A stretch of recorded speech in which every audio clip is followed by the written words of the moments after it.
Uyghur Muslims have found an unusual ally in the form of Iran. Sounds impossible, right? Well, it's not. In fact, Iran has played a smart game with China. Here's how. Hi and welcome to TFI Global, the foreign affairs and geopolitical analysis arm of TFI Media Group. I'm your host, Tejasvi Malhotra. Let's begin.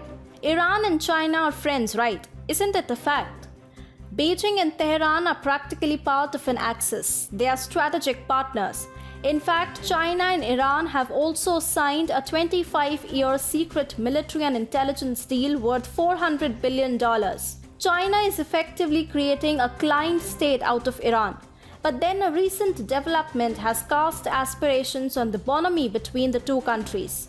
The Shiite nation, as we all know, has a rather extravagant portfolio when it comes to maintaining an arsenal of violent militias and terror organizations that focus on strengthening Iran's influence across the Middle East and Africa. One such organization is the Al-Shabaab. This Iranian proxy organization has been waging a war in Somalia. The group describes itself as waging jihad against enemies of Islam and is engaged in combat against the federal government of Somalia and the African Union Mission of Somalia. Here's where things get interesting. Al-Shabaab, which is an Iranian proxy, has accused China of seeking to establish more military bases and of looking to expand its security footprints in Africa.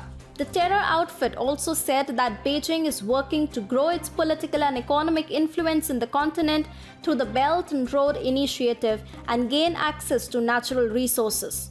So Al-Shabaab has now earmarked China as the top target in its hit list. In what should send shivers down the spine of China, the terror group has declared China an enemy for its genocide against the Uyghur Muslims of East Turkestan. East Turkestan is the name given to the China's Xinjiang region by those seeking to break it away from the communist nation with the hopes of carving a new independent country where the rights and lives of Uyghurs and ethnic Turkic minorities can be protected. Basically, a proxy organization of Iran has refused to use the term Xinjiang for China's western province and instead referred to the Uyghur homeland as East Turkestan. The declaration against China came after Beijing delivered a donated shipment of military equipment to Somalia to help bolster the government's military and security campaign against Al-Shabaab.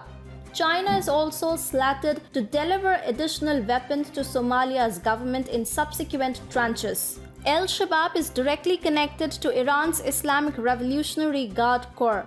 According to the Somali Defense Ministry and security officials, Iranian money, weapons and ammunition may have been used in 2019 and 2020 attacks on US military bases in Somalia and northern Kenya that were allegedly carried out by Al-Shabaab. Iran has been running secret operations to undermine the United States in Somalia by providing sophisticated weapons, improvised explosive devices, mortars, and chemicals to Al-Shabaab. China now faces a real and unexpected challenge. Xi Jinping would have never thought that the prime Iranian militia controlled by the IRGC would return against it. However, that has now become a reality. China has been spooked like never before. The declaration of China as an enemy by the Al-Shabaab has complicated ties between Beijing and Tehran. Iran's indirect support for Uyghur Muslims for East Turkestan, that is Xinjiang, will certainly not be taken lying down by China. Iran may be made to feel the pinch very soon. China can act in more ways than one against Iran. However, Al-Shabaab has set a precedent. There is a high likelihood of other extremist Islamic organizations like ISIS and ETIM, and even nations finally joining arms to denounce China's treatment of Uyghur Muslims and its illegal occupation of East Turkestan.